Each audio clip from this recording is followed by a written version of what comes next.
Bienvenue sur le stand d'Orange. Orange a présenté la semaine dernière 3 appareils commercialisés sous la marque Orange. Ce sont des téléphones chinois bien sûr, avec une gamme complète. Et donc 3 caractéristiques différentes. On a le premier qui s'appelle le Orange Niveau, qui possède un écran 4 pouces en résolution 800 par 480 pixels. Il est cadencé il est propulsé plutôt par un Qualcomm Snapdragon S2 double cœur. Écran, donc comme j'ai dit, 4 pouces avec du Jelly Bean et une petite surcouche Orange, où Orange a intégré tout son écosystème avec les différentes applications des services Orange. Le reste est assez simple: châssis en plastique, appareil photo 5 mégapixels, haut-parleur, du micro USB, un port casque au-dessus et du réglage volume sur la droite. On a ensuite le Orange Lumo, et le deuxième téléphone Orange. Il est propulsé par du Snapdragon S4 Plus et il a l'avantage d'être 4G, donc LTE. On peut effectuer quelques tests pour vous montrer. Donc Orange a mis en place une antenne justement LTE pour pouvoir faire des speed tests sur ce téléphone. On a un écran 4,5 pouces en résolution QHD, un capteur 8 mégapixels à l'arrière avec flash LED, et on retrouve du Jelly Bean avec l'univers Orange.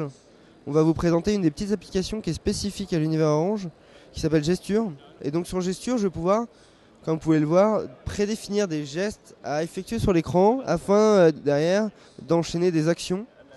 J'ai paramétré le fait de faire un V pour que ça ouvre les paramètres, et je vous montre comment ça fonctionne. Voilà. Donc là je fais le V sur l'écran et tout de suite j'ai les paramètres. Je peux même verrouiller l'écran et faire un petit V. Donc ça c'est assez intéressant et ça fait partie des petites fonctionnalités qu'Orange a intégrées dans ces téléphones, toute la gamme. Pour terminer, on a le Sanremo, Orange Sanremo, qui est un téléphone qui est pour le coup fabriqué par Alcatel One Touch. Un écran 4,7 pouces, très fin, à peu près 8,3 mm. Il a une résolution 800 par 480 pixels. Il est propulsé par du Mediatek double cœur. Par contre, lui n'est pas 4G, il est simplement H+. Et pareil, on retrouve l'interface d'Orange, un capteur 8 mégapixels à l'arrière, avec un châssis en plastique. Et ce qui est le plus impressionnant sur ce téléphone, c'est bien sûr son écran qui est d'une très belle qualité, mais également l'épaisseur du téléphone avec un peu plus de 8 mm. Pour conclure, Orange va déployer toute une gamme de téléphones qu'il rebrande Orange. Ce sont des téléphones fabriqués en Asie. On a le Niveau avec un écran 4 pouces, excusez-moi.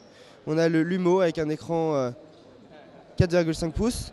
Et on a le Sanremo avec un écran 4,7 pouces. Celui-ci sera l'entrée de gamme. On a un téléphone qui sera 4G, qui va pouvoir rendre accessible la 4G. C'est celui-ci. Et pour terminer, on a un téléphone qui sera disponible le mois prochain, a priori. Tandis que celui-ci, on l'attend pour la fin du deuxième trimestre, et celui-ci pour à peu près l'été 2013. C'était la gamme Orange sous Android.